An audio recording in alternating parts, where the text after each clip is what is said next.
Reaction now from Hisham Jaber, the director of the Beirut-based Center for Middle East Studies. Mr. Jaber, just how important is today's meeting in Moscow for getting movement on Syria? We don't know exactly what Mr. Kofi Annan brought to Moscow, but we learned that last week he came to the Security Council and said that Syria put very hard conditions, and they said, the Syrian asked the insurgents to lay down their weapons and ask the Western Bloc to support to stop their support to the insurgent and to the opposition, military support and financial support, and so on. And I think Kofi Annan came to Moscow yesterday, and today is discussing asking Moscow to put pressure on the Syrian regime to be more flexible and its conditions.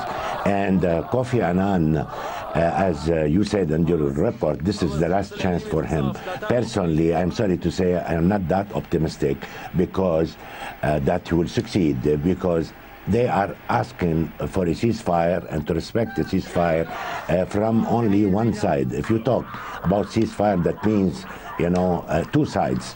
And if Syria will accept the conditions and the initiative of Kofi Annan with the cooperation of Moscow, who can guarantee that the insurgents who are from different kind will respect such decision, and they will respect the ceasefire, and they will not take advantage from a ceasefire from the government side to gain positions on the land, etc., etc. And I think Kofi Annan is supported virtually from the whole world, but if you go to make any mechanism on the land, we don't see any real support for him from the bloc, from the Western Bloc and from the Arab League, who they send him. Moscow did accept. Moscow gave initiative.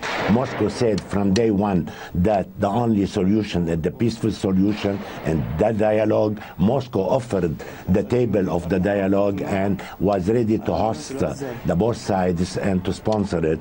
And now what it will happen. And if you Mr. look Jaber, I'm sorry to interrupt you, but so you're saying Kofi Annan's peace plans, they do have wide global backing. Why do you think the Syrian opposition is so reluctant to accept them? I don't see any Syrian opposition. Syrian opposition are divided, ma'am. And you have the Syrian inside who did accept any peaceful solution, the opposition inside. You have the Syrian outside who are divided. And you go back to the battlefield, you find the so-called Free Syrian Army, which I'm not sure that it will obey to the Syrian opposition outside. And beside the Free Syrian Army, you have many kind of insurgents. You have Al-Qaeda, you have insurgents who came from Iraq, from Jordan, from Libya, etc., etc. The question is, who can control those people on the land? Syrian government is capable and able to respect its promise, but those the other side who is divided, and no one can help to give them instruction and to control them. We heard today, for example, a statement from America. They don't want the regime to stay. If they come with this solution, that means Kofi Annan will not succeed from the beginning. And we heard today a statement yesterday from the foreign minister of Germany, foreign affairs, Deutschland, who said that the Syrian regime cannot count on Moscow to protect itself. What it does mean? I think the timing is not convenient for such a statement from the German side.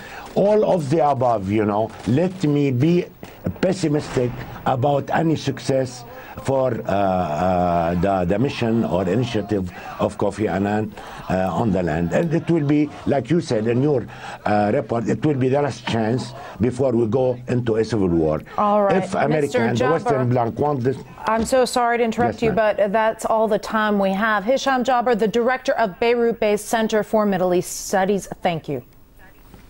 Thank you, ma'am.